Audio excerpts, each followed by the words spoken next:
What's up, everybody? Welcome back to another episode of 2 for 2, your sports podcast for the culture, by the voices of the culture. I'm your host, Quis. I'm here as always, my brother Nell, and we back on the podcast for you guys today. We got another great episode, man. It's season 3, episode 98.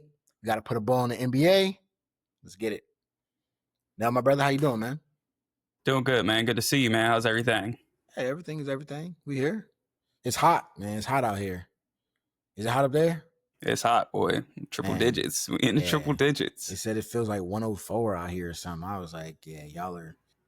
I got my card, I think, said 117. I was like, damn. Yeah, I don't know what's going on. Summer's here. I guess that's what we know. Summertime, yep. That's what we know, man. So, hey, gotta stay cool out here.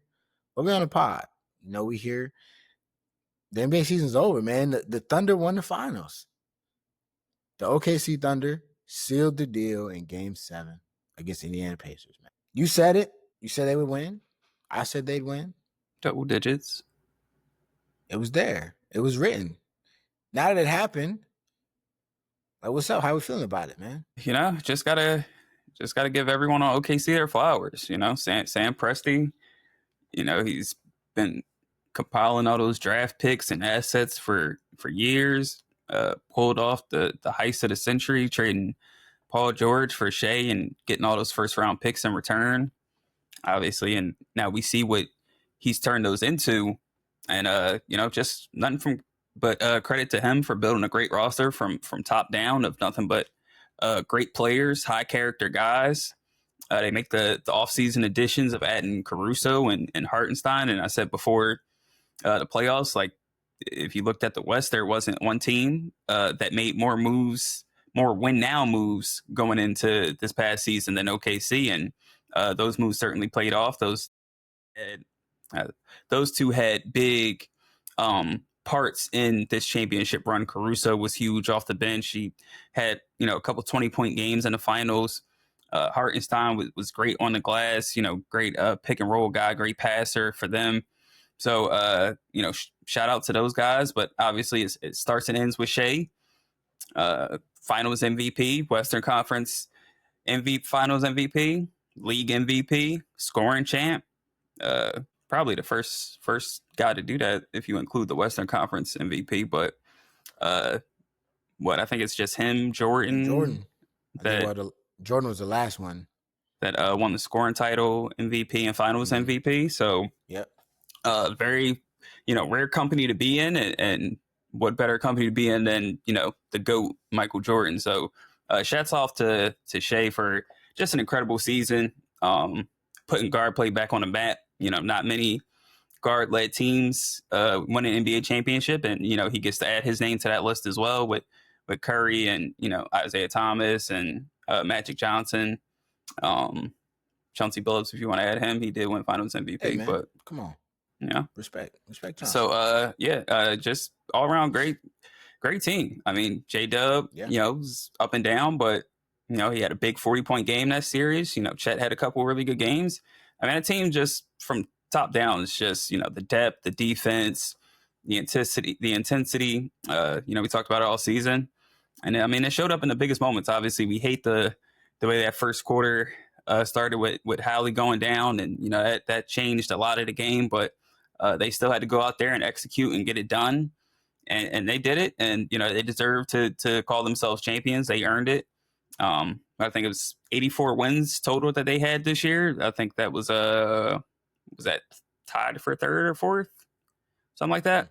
All time. Only Warriors and Bulls, only teams that have had more wins in a season. So, again, putting themselves in elite company. And, I mean, once again, this is the second youngest team to ever be in the NBA Finals and win it. So, I mean, you would think there's only up to go from here, and so much growth and potential with that team. So, looking forward to seeing what they do next. But, they deserve all their flowers for this season. Had an incredible year and finished it off with a championship. Yeah, I mean, shout out to them, right? They answered all the questions. Going into the season, like you said, they made a lot of moves that showed that they were all in, right? They're going for it. And there were questions about, where their maturity, did they have enough experience? Did they, could they overcome the youthfulness of that roster and not having been there, not having the, a guy really that had, obviously Caruso's won the championship before, but they didn't have, a guy, right? Shea is young, J-Dub's young, Chet's young. All these guys on the bench are I had to go to Caruso to ask him how to open up champagne bottles. Hey, you know what I'm saying? Like chilling. J-Dub had his first drink. And he walked in. He walked in today with the Moet and the 42. My boy up now. They didn't woke a demon. So it's like, but they answered the bill every time, right? We asked, could Shea, do it again and carry them and beat Jokic? He does that? Can he win MVP? Does that? Like, can they get over the hump of all these things? And they answered the question, right? So I mean, they overcame adversity when they faced it this year. They played. To me and to most people, they were the best overall team in the NBA, just from top to bottom. You see the culture that you talked about, Sam Presti, like the culture that was impressed upon this OKC team. It's contagious. Like all those guys, they love playing with one another. They're selfless. Like, and you have Shea's the perfect guy for that team. It all fits for him. So, I mean, hey, big shout out to them. You said it, that the Halliburton injury, man, that hurt. So let's talk about that, man. Like he came out bombing, right? 9 points, hit 3 threes. He was on pace for a night, and we're all watching like, oh, this is gonna be a good one, and then boom, we cannot talk about it, cannot think about it. Some people are. I'm not the type of person that's going to discredit the OKC win at all because such a thing happens, right? Because you consider luck and certain, like, those things matter as well, right? With injury luck, that you have to overcome certain things. You still have to go out and win a game, right? That's emotional for players on both sides. You know what I'm saying? You don't want to watch a guy do something that you're looking at like, that could happen to me at any time. You know what I'm saying? Granted, we knew Halliburton had the injury, or had the calf injury going into it, but just thinking about the Halliburton injury, the implications for the Pacers, man. What are your thoughts on this on this thing moving forward for the Pacers and Hallie? Honestly, yeah, that really sucked. It pretty much just sucked the air out of the game and the fun out of the game for me. I was not as locked in, especially in that second half once they started growing the lead, as I was before that Halliburton injury. And the way he was slamming on the ground, and you just knew it was serious, and that could hearts out to him for not being able to finish off that season in that moment. Biggest game of your life, championship on the line. He comes out, he's having a great first quarter. When he's feeling himself early, hitting some early threes, he's going to have a good game. They were playing with good pace. They got off to a good start. And I mean, they kept it up in the first half. Didn't they lead going into halftime? They were up one. Mm-hmm. So, but you just knew they just weren't going to be able to sustain that offensively without him in that second half. And OKC's defense really turned it up a notch coming out in that third quarter. But yeah, going forward, I mean, without Halliburton, I mean, he was the main, when you think about this playoff run. I know Siakam won Eastern Conference Finals MVP, but I mean, he was the driving force of this team, obviously. Yeah. Big shots. I mean, that's been the thing with this Pacers team, making huge comebacks, and it starts and ends with him. He's usually the guy with the ball in his hands at the end of these games, making these decisions. Now, obviously, Nembhard's a good backup guard. We saw what TJ did in these finals, but I mean, going into next season, I mean, you look at the East. I mean, with Tatum and Halliburton being down for pretty much all of next season. Yeah, you can say it. I can't see the Pacers being in contention, but they've shocked us before. Yeah, I can't. Are we on the same page? It's not the team behind you. Oh, that's what I was thinking. I don't know what you was thinking. It's only one team left. Go ahead. My fault. I shouldn't have let you get off pace because I knew you was gonna go. Well, hey, if you all knew the way to the left, if you knew, you only got one person to blame. So, but anyway, yeah, a very unfortunate situation for Halliburton. I think Miles Turner's a free agent. He is this summer, so big decisions there. it just feels like one of those moments that you don't want to say, the Pacers will never get back, but it's what, 25 years since, before this year, since they were in there in 2000. It's not easy, and it's only going to be tougher with Halliburton's injury, and then we got to see how he is when he finally gets back. It's going to take some time for him to feel like himself on the court again. Are they going to be able to keep this roster intact? I mean, one of the big things that got them on this run was their depth. We always talked about their bench. Guys will be up for contract soon. You ball out, you get paid. And with the second apron, every team, you can't pay everybody. You can't keep all your players. So, they'll go through a little, some roster reconstruction and stuff, and, we'll see what the Pacers can do. But, that's why I think, seeing Halliburton so emotional in that moment, because you don't know when you can get these moments again. It takes so much to have a miracle run like this. I mean, you think about the kind of shots that and comebacks that they had just to get to the finals. This wasn't a 1 or 2 seed that dominated in the regular season.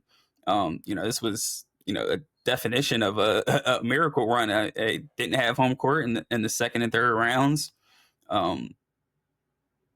So yeah, I don't know where this leaves the Pacers, but Pacers and OKC going in 2 totally different directions. Yeah, it's definitely crazy to see. I mean, you think about it. This man had probably 30 minutes of basketball left for his season. You know what I'm saying? Like, you played all these games. You fought. He had injuries during the season where he sat out some games. You get to this point. You said miracle shots, big runs, like the emotion, all of that. You get to this moment. You got an injury. You playing through it, right? You just played through it, a couple days ago. Got through that game, won that game. You're feeling confident. You're like, oh, my body's getting right. And then boom, it's just, it's demoralizing. And it's like you watched it and you just knew, like he knew, we knew, everybody knew as soon as he went down, what was going on. And, like you said, it changes the Pacers team, right? It looked a lot different. Obi Toppin didn't look like Obi Toppin, right? What he wasn't giving him what he had been giving him. Pascal kind of went flat. Neesmith, flat. Nembhard's moving into being your primary guy for the most part. But like that takes away from everything else because he's also guarding the best player on the floor full court the whole way, right? They went to TJ McConnell.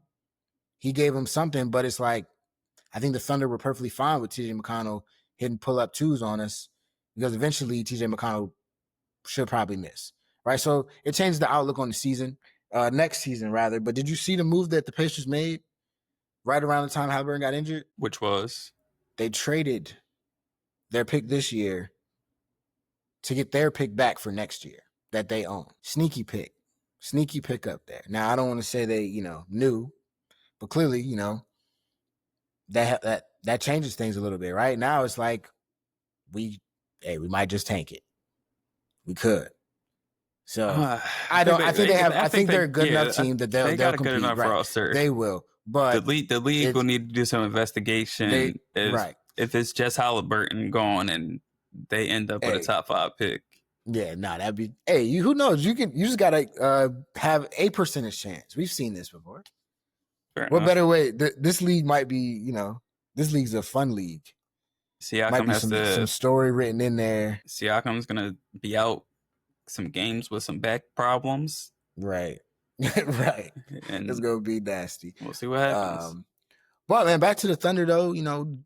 Speaking of runs, could you see a dynasty brewing right now from this Thunder team? Because of where the league has been, obviously 7 different champions last 7 years, I'm gonna say no. Now, I mean, it's possible. They like we talked about, it's an extremely young team. Most of those guys are locked up for the future. J-Dub's 22, Shai's 26.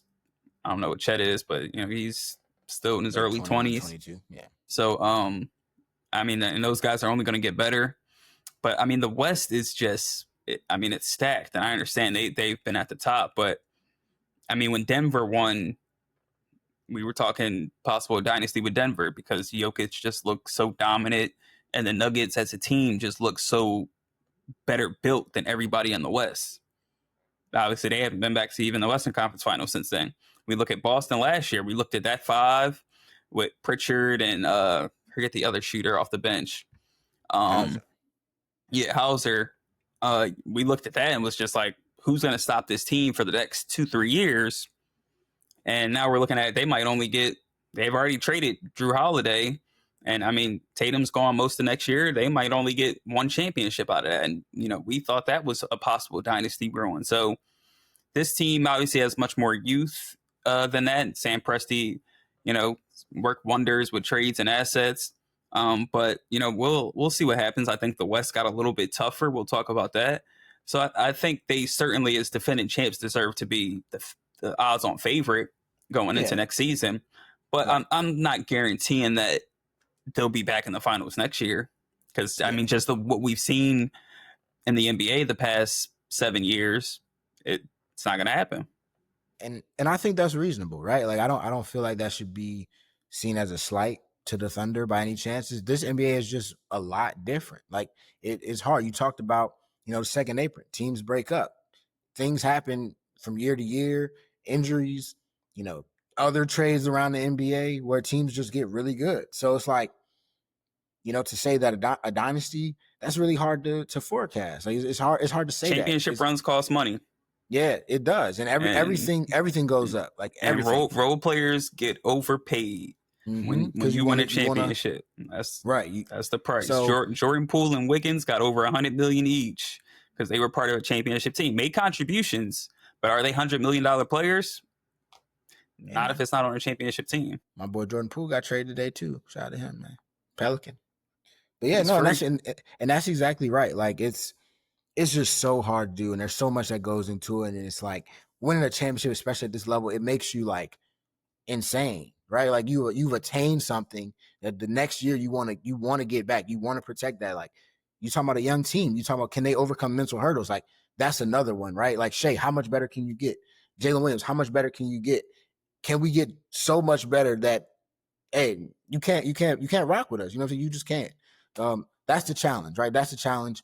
I think they have a chance to probably win more, right? But to say they would to run the table and get 1, 2, 3, I doubt that. I think maybe in 5 they might win another one, within the next 5 years.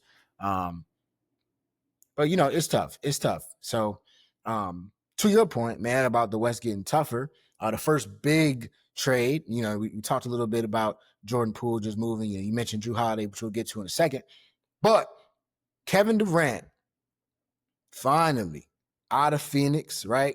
That marriage didn't work. The D-Book and KD add Bill wasn't it. Now KD's shipped off. They say he's completed the rainbow with jersey colors, and he's a Houston Rocket. Houston moves what? Jalen Green, Dylan Brooks, some picks, right, to acquire Kevin Durant. So, I mean, man, Nell, talk to me about this deal, man. What are you feeling? I love this move. I think it's a great move for anyone for both teams. Or for Houston? I mean, Phoenix got an R8 return. I mean, they're trying to move Jalen Green again because That's what they said.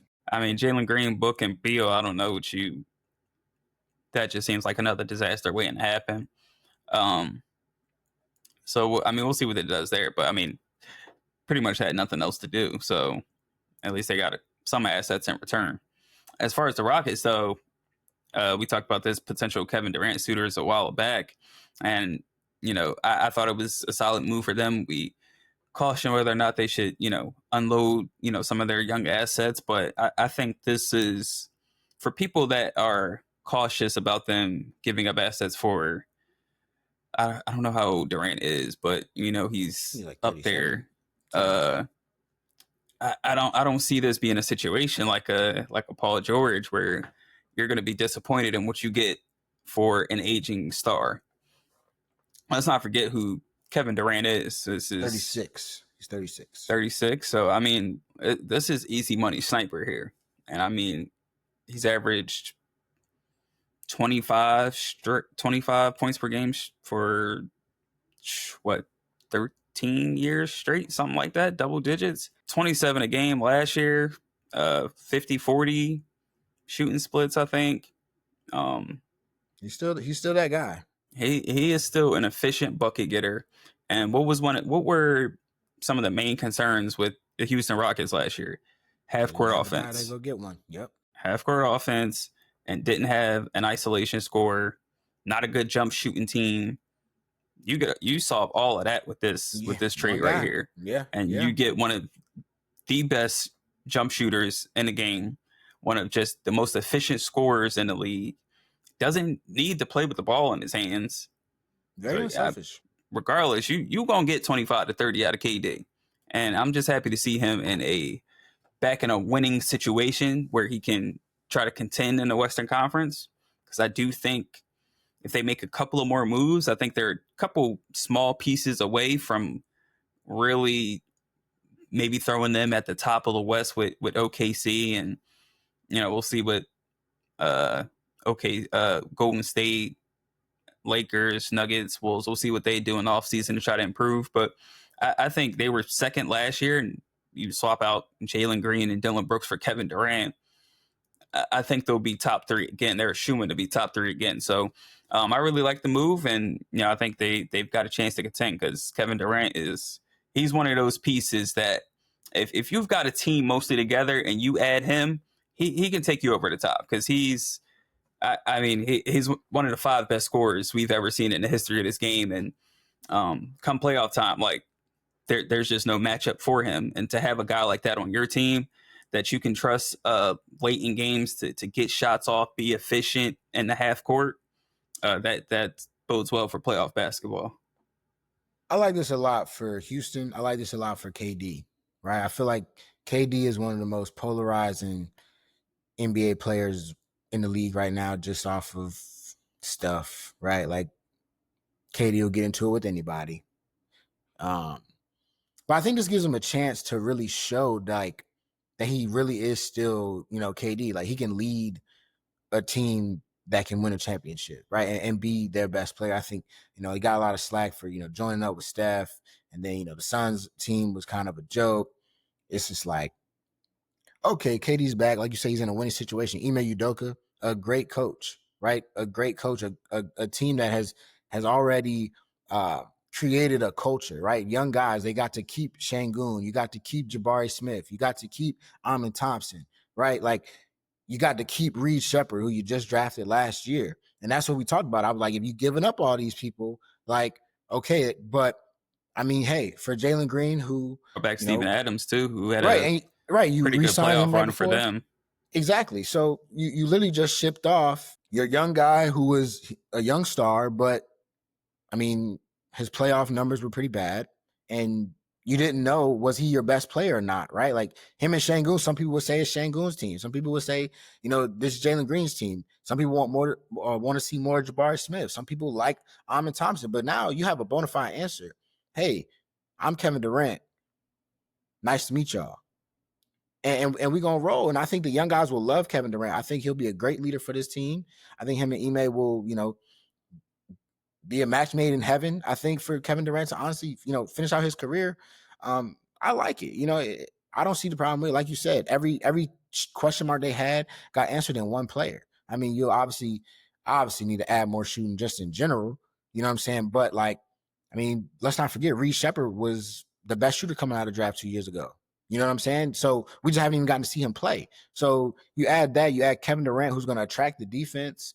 I'm excited to see how this looks, man. I really think, they have a chance. They have a shot. I mean, for if Phoenix, I'm Amin Thompson, like I'm in the lab with Kate. My locker is right next to his. Yeah, I'm in the lab with him every single day. And that's the perfect segue into what I wanted to say too is these young guys have an opportunity to get so much better and work with Kevin Durant. You know what I'm saying? Like, what does working with Kevin Durant do for Jabari Smith? What does that do for Amin Thompson? What does that do for Tari Eason? You know what I'm saying? Like all these guys are drafted with the idea that they're going to improve year to year, right? So it's like we're getting that Rockets team from last year improved. Everybody that's still is improving. Plus, you got Kevin Durant. Hey, Sounds good to me, you know, and like you said, to give up, you know, just Jalen Green, you know, Dylan Brooks, and you know he was a cool and good enforcer for that team. Like he's a good basketball player, very solid. And then you give a what the number 10 overall pick and some second rounders. I mean, hey, for Phoenix, you're back in your blow it up situation that you've been in. You've been blowing it up, imploding essentially. So now here we are. Figure something out. You know, I don't know if I want them to move Jalen Green personally, but teach his own, right? You know, we're talking about contenders right now. So the Rockets, man, how close? Because I heard you say they're a couple pieces away from legitimately being there. But do you think, like, as is, can they? You got them contending? I think they're right there. I obviously we talked about OKC, rightfully deserve to be, you know, the odds-on favorite coming out the West again next year. But I think much like, you know, this past season, it was OKC 1, and then 2 through 12, 13, it was crapshoot. So, like I said, I expect the Warriors to improve this offseason, get a full season with Jimmy. You know, hopefully Steph stays healthy. I expect the Lakers to make some moves, and you know, if you got LeBron and Luka and AR, I expect you to be, you know, fighting for top 4 in the West. We'll see what the Timberwolves do.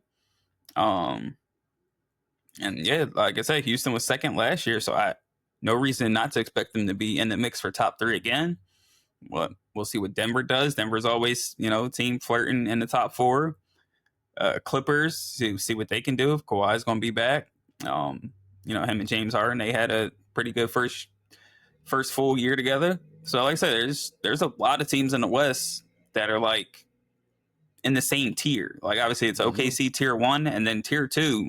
You could probably put like 4 or 5 teams in tier 2. I'm not mad at that. Yeah, it's definitely, you know, it's a crapshoot, like you said. You know, that's the perfect way to describe it. So, I'm excited to see it. You know, and I think what this move does, it you know, it sets the bar, right? Now it's like, okay, we got to, you know, we already knew we got to get better, right? We just watched these young guys beat us, but now, okay, we got player movement, right? We ain't had to see Kevin Durant in the playoffs, right? We ain't have to see that.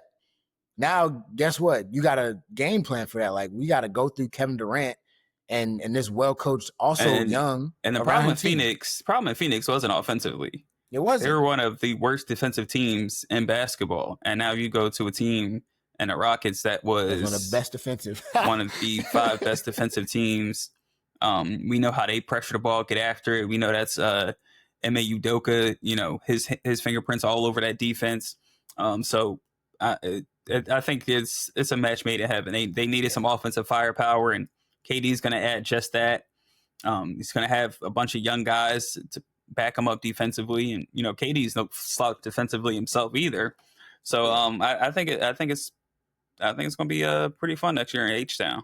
Yeah, it's definitely going to be fun. So you know, my boy Drake might be at the games, man. Yeah, it's going to be. There, you know what I'm saying? Might be raining in Houston. Hey, that's the new attempt for the first time since Harden. It might be raining threes.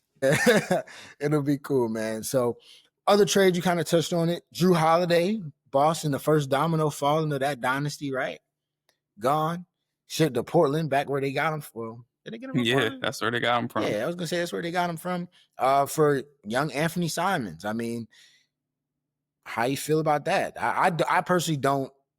I personally want the league to investigate any personal relationships between the Boston Celtics and the Portland Trail Blazers, because this isn't making sense. Right. They ship off Malcolm Brogdon and get Jrue Holiday, and then now they just going to ship Jrue Holiday back and get Anthony Simons.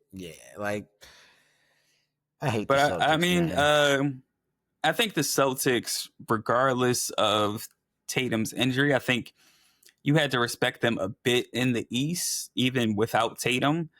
Like, as is for now. Yeah, I mean, Brown and all those other guys. I mean, even before the trade, I would still say that they would be a top 3 or 4 team in the East. If Drew, Derek White, Jaylen Brown, Kristaps are all healthy, that's a top. To me, that's still a top 3 team in the East. Yeah. Now you bring in Simons. It'll be an interesting fit. I think he adds a lot offensively, but Drew is one of those players that defensively he does so many things and does so many little things that help you win games. Yeah. You know, like an Alex Caruso that just don't pop up on the stat sheet. Like you go through some of the biggest plays that he made in Milwaukee and in Boston in those championship runs, end of game defensively, getting a deflection here or a block shot there, or knocking down a big shot here. The steal and the pass to Giannis in the finals. You know, he had a game sealing steal in the Eastern Conference Finals against the Pacers. You know, he just adds an intangible that, you know, adds to winning. It's a huge part of winning. He plays winning basketball. So that part I'll be interested to see. You know, the Celtics will miss that for sure. But Simons is a really good offensive guard. He can, you know, play in the pick and roll. He can play make. He can score from all three levels. So, you know, I think they got better offensively, and, you know, missing your best scorer for most of, if not all, next season, you had to replace that. So I think it's a solid move for them. But, you know, like I said, Drew Holiday is one of those championship pieces that it's not easy to replicate. You saw the Bucks trade him to get Dame, and, you know, I don't think anybody would sat here when that trade happened and say Drew Holiday was better than Dame, but it was an effect there. Like there was a difference within that team, even though Dame was the superior offensive player. Yeah, I mean, I think that's spot on. You know, I'm most excited, or I'll say interested, because I'm a hater. I'm most interested to see how Simons looks with Boston, right? You know, young guard, coming from a, you know, Portland, where, you know, you weren't very competitive most nights, right? So it's like, okay, now you're playing for the Boston Celtics. You know what I'm saying? Like, so let's see, you know, really how good he is. I think, you know, he fits the offensive scheme of Boston. I mean, he likes to shoot the three ball. He has the ability to get to the rim and finish. He's very athletic. You know, I think Boston fans will love that, and especially with Tatum being gone, it gives him a chance to, you know, operate alongside of Jaylen Brown, should he still be there, and see how that goes. So, yeah, I don't think Boston will really, you know, offensively take that step back. You know, like you said, Drew is big, and I think Drew is big from these other standpoints, which I say I like for Portland, in the sense of Drew Holiday. You come back and be that mentor for, you know, for Scoot Henderson. Be that guy that can, you know, kind of work alongside Chauncey Billups and trying to instill some sort of culture to this team. You know, I hate it for Drew in the sense of, you know, competition, right? Because they're probably Free my be man. bad. Yeah, they're gonna be pretty bad. But hey, you know, Drew's done it all in this league, and you know, he's a consummate professional everywhere he goes. So I'm sure, you know, should he be there, you know, he'll have a good effect on that Portland Trailblazers roster and organization. He can come end it where it started. You can't. I mean, they might buy him out. He can come end it where he started. That'd be nice. That'd be nice for y'all, man. Speaking of, man, your team has a draft to prepare for. Yeah, we do. How you feeling, man? We got some guys, right? You know, we know Cooper Flagg's probably going to be one, right? The intrigue comes behind that, and one of your favorite players, Ace Bailey, has been a guy that could be discussed anywhere from, let's modestly say 2, just to be. No. I don't think so, but 3. Let's just. All right, fine. Let's go 3 through 10. 3 through 10. Decides that he doesn't want to work out for anybody in the top 5. He now wants to, you know, pick and choose where he wants to go. What was it? The Nets, the Wizards, Hollywood. And what was the other team? The Pelicans. I think that was the 3 teams. He said he'd be down to rock out there. What? How you feeling about this now? I already know you have your opinions on Ace Bailey. He's not helping his case here. Hey, he's just proving my point even more. I just think the kid's just getting bad advice. I mean, if this is indeed the advice that he's getting from people around him and in his camp, it's like a lot of people said, a lot of these players don't get it out the mud like they used to. It's becoming a rich kid's sport, and these kids, once they get to this point, they're just so entitled. Whereas, you know, growing up, it was like you watch guys when they're like, "Hey, where you want to get drafted to?" It's like, "Yeah, I'm just happy to be in the league. I'm just happy to get to a team. I don't care where I'm getting drafted to. Whoever get me is going, get a player. I'm gonna work hard. Those days just like they seem to be closer and closer to ending. So I don't know what's up with this kid. And like I said, when we went to go see him at Maryland, I wasn't too impressed. Something about it just really threw me off from this kid. And everything about his pre-draft process has, really emphasized why I'm weary about taking him top 3. And at this point, I really don't think it's, since he canceled that interview with the Sixers, I really don't. I would be really surprised if the Sixers did take him. I thought it would be a possibility, just because I understand he was a project, but he does have a lot of raw talent. But this pre-draft process, I think really made the Sixers cool off him, and I'm kind of glad it did, because with all these kind of question marks and where our franchise is at, I don't got time to deal with it. But good luck to Brooklyn, New Orleans, or any other team that drops to him. Hopefully he can turn into a star there. Yeah, it's an interesting approach from a guy where maturity is always already a question simply off the fact that he's so young, right? Pretty sure he's the youngest player in the draft. And how he plays the game, right? His shot selection, his IQ on the floor, all these things that are knocks against him that, kind of all come from the mental side of the game, if we're being honest. And the truth of the matter is, regardless of his raw talent, which I think he's supremely talented, and I think he has a extremely high ceiling, but that's why you hear people saying, is he a Paul George like Brandon Ingram like scorer, or is he Cam Reddish, right? Like that's the question. Like what are you? And when you put this much attention on yourself, right? Like it hurts. Like these teams are billion-dollar organizations that are making an investment that believe that you could be the face of their franchise, right? If I'm drafting you 1, 2, 3, 4, 5, 6, 7, 8, 9, 10, you're my first pick.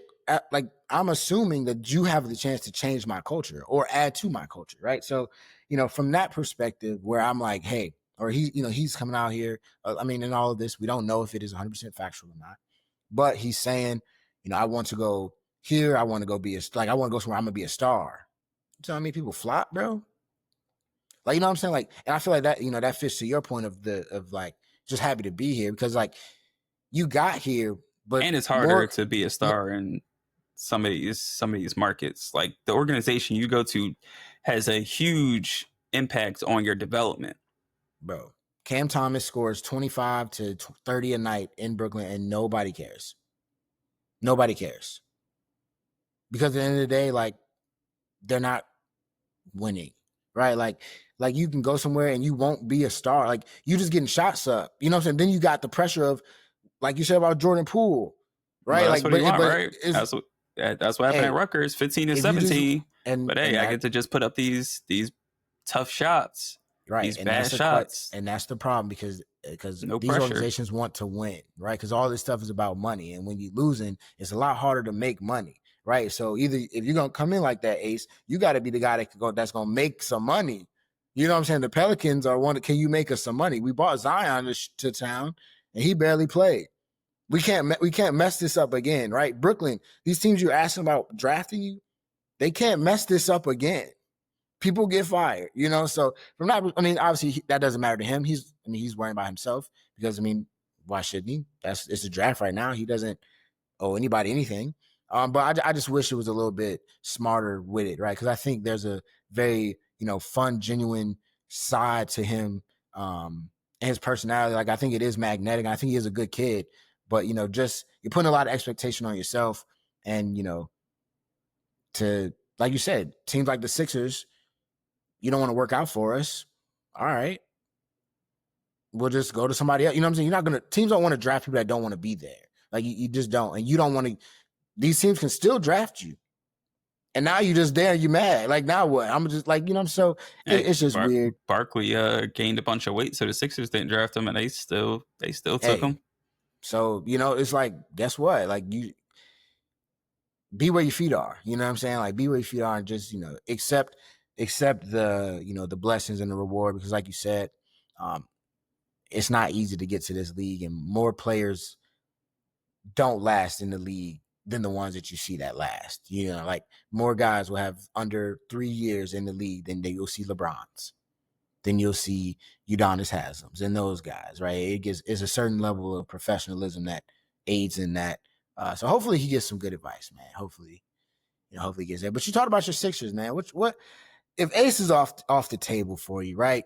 We're let's just go ahead. We're penciling in Cooper, but we're permanent marking Cooper. We know that's and we're saying Dylan Harper. We're not saying the Spurs are gonna pass on Dylan. I don't know, man.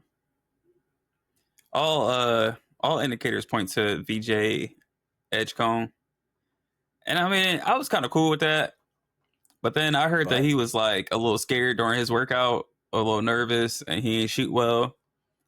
And see, like, that just gives me cause to pause. Like, too many draft picks have come through this city and forgot how to shoot, or just not wanting to shoot at all. And when I hear nervous, when I hear shy, like I mean, I get it. Like, it's natural to be a little shy, but I'm just saying, like, we've had too many like timid, scared dudes trying to play for us, and like I'm just honestly, I'm tired of it. One of the things that like makes me okay with it is the fact that, from all the sources that I've read, they said that he's a high character guy. He's a hard worker. So I mean, stuff like that I mean, I like to hear things like that, but when I hear, he didn't shoot well in his workout, he was a little nervous. Like, last guard that was nervous in a workout and didn't shoot well, it didn't end well for us. And I just I cannot have another top 3 pick not know how to shoot. But I mean, if he's as hard of a worker as they say he is, I mean, like, the tape looks good enough. Like, if the shot's good, the athleticism, the defensive versatility, like, we could definitely use that.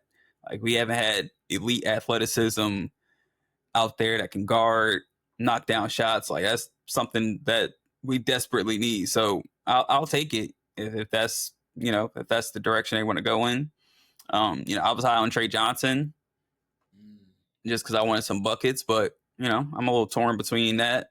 I do prefer the athleticism and defensive ability of VJ. So I'm okay with that draft pick if that's what it is, and that's kind of what all odds seem to be leaning towards before draft day. So I think that's what the Sixers do. I think it'll be a solid pick if they end up keeping it and not trading. I don't think they will, and we'll see what happens next year.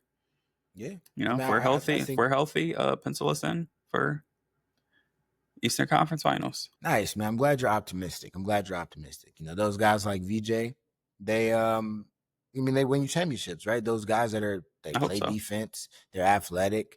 They get after it. They have a high motor, which is something that he does have. I mean, he's played. He has the Olympic experience, right? We got to see that. So he's played against, some pros. So I don't think the nervousness will really be a thing, man. I get why you'd be weary, but VJ's a good player. Who's your favorite prospect in the draft, man? I mean, outside of like outside of the obvious, the top guys, because I'm a huge Dylan Harper fan. Like I said, I love Trey Johnson. I feel like that kid's gonna be a bucket in the league. I know there's some questions about his shot making it, his shot IQ and the type of shots that he makes at his size, but I think he's one of the best shooters in the draft, one of the best catch and shoot guys in the draft. And also, big guy from Maryland, Derek Queen. Feel like not getting did I take your guy? No. I gotta break some news. Break some news on the 2 for 2 pod. We got breaking news on the pod. This is new.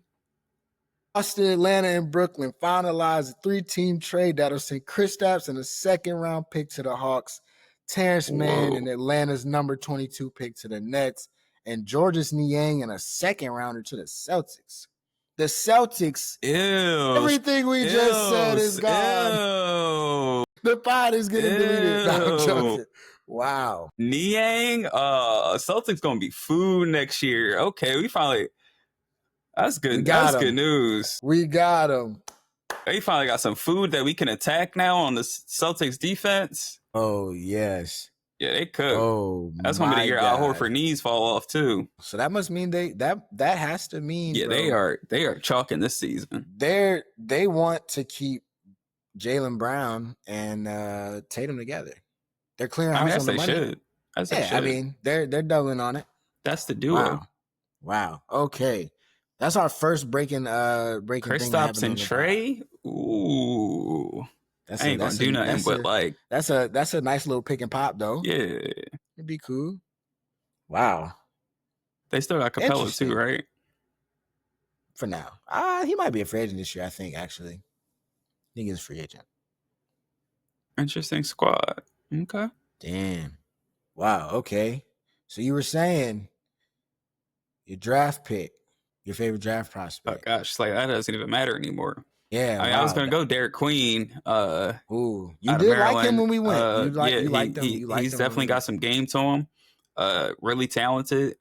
Can shoot the ball a little bit from the mid range. Good hands. Can pass out of the post. So it's got pretty good size. So I think he's somebody that's gonna make NBA teams pretty happy going forward. Yeah. I like Derek Queen. I think he has a lot of potential.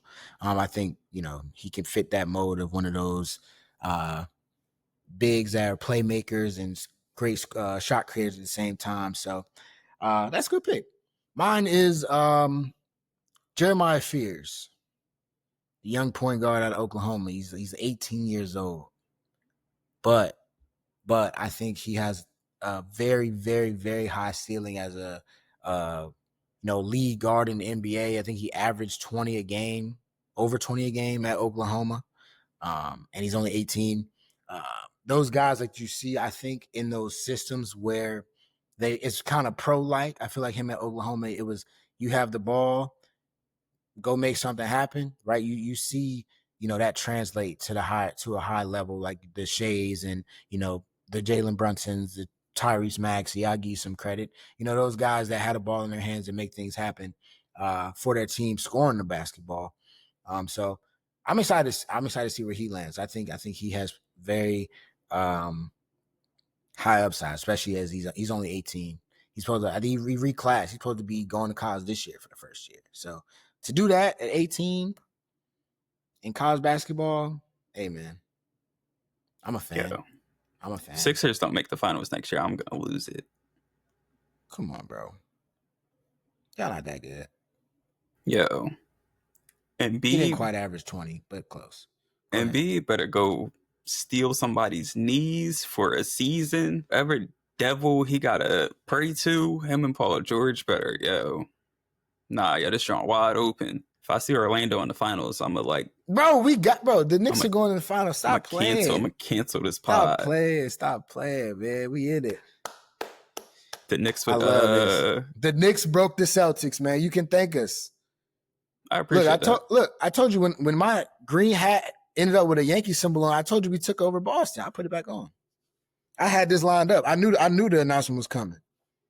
I knew that was coming. Come on. If only y'all ain't fired Tibbs, man. Hey, man. We're going to get a new coach. We're not worried about that. But, man, what a day on the pod. What a day. Awesome. Really exciting. That was something. The first 45 minutes of this might not matter. So, hey, it was cool. But that's going to do it. Nell's over here smiling. For y'all that's still not watching, since I broke that, Nell really, his belief in the Sixers just went up like 50%. He's over here cheesing. I mean, who's cheesing. Really, if Embiid's healthy, who's the best player in the East? Who's the best player in the East? Is he? Yeah. Nah, if Embiid's, I'll stop being a troll. If Embiid is healthy, that's pretty nasty. But that doesn't mean y'all win it though. If we bring back Yabusele and what's my man name? Stop, the Nick. He's not coming back. Grimes. We get Yabusele and Grimes. We You got got my the man number 3. You got Edgecombe. You don't need Grimes. We got my man. We stacking the deck, yo. We got to get to the finals. Like, and B got 2 years left, maybe 1. And this is it. This is it. The Celtics just told us with all these trades, this is it. Because I swear. What if Boston New York is the only team standing in our way. What if Boston makes a big time trade? Like they get They already picks. did. They can make another one. Like to For get who? somebody. I'm saying to get To somebody. get who?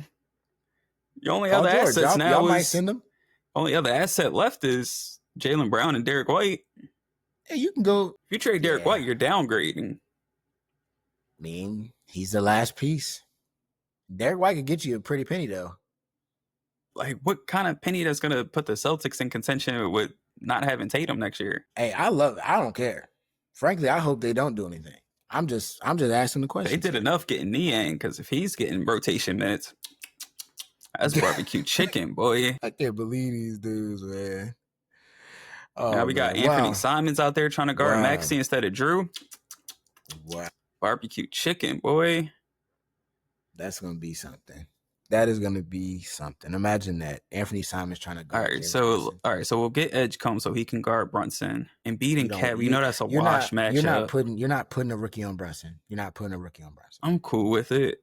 You shouldn't be. All right, fine. We'll put Kelly on him. We'll see how that's going to end. That's even better. He shot like 38%, yo. Yeah. Who's guarding Cat? Not that guy with no knees. He'll outscore him, so I'm not worried about it. We have a new offense. It's gonna look. You have a new offense. You don't even know who your coach is. I don't need to know yet. What if your offense is worse? That was up. Yeah, it's a possibility. What if your defense is also worse? What if Tibbs was like really masking a lot of issues defensively, and y'all just blamed him for it? But in reality, like anyway, He took like a 25th ranked defense to like 13th. Bench players are talking like starters right now. Your team got to make the playoffs to come up here and talk to us, man. We'll be back. We'll be back. I'm glad you on that. You chill. I've been chilling for the last couple of months, but I'm glad. Enjoy it. Let me because we back up. Stay there. I'm trying to wrap the episode up. You over here getting too giddy behind something that don't got nothing to do with y'all. Sorry. Yeah, don't got nothing to do. We're gonna see who's talking this time next year. Yeah, we said that before. Actually, there probably won't be an episode this time next year because I'll be out on Broad Street celebrating. But yeah, you can have fun out. You can have fun on this drum by yourself. All right, that's fine. I'm gonna just walk around in New York with my meta glasses on and join the parade. Yeah, I'll come find you on Broad Street. I don't know. Have a parade for losing and in conference finals to us. Nasty. Doesn't sound right. Doesn't sound anything. So let's wrap the episode up because the guys lost it here. We appreciate y'all, for always showing love, always viewing, always listening. We hope that we can continue to keep this entertaining for y'all each and every episode. This is season 3, it's episode 98. Keep showing love on Apple Podcasts, Spotify, Spreaker, YouTube, TikTok, Twitter, Instagram, at 2for2pod. We there. You can find us. Quis and Nell. That's going to do it for this episode. We out.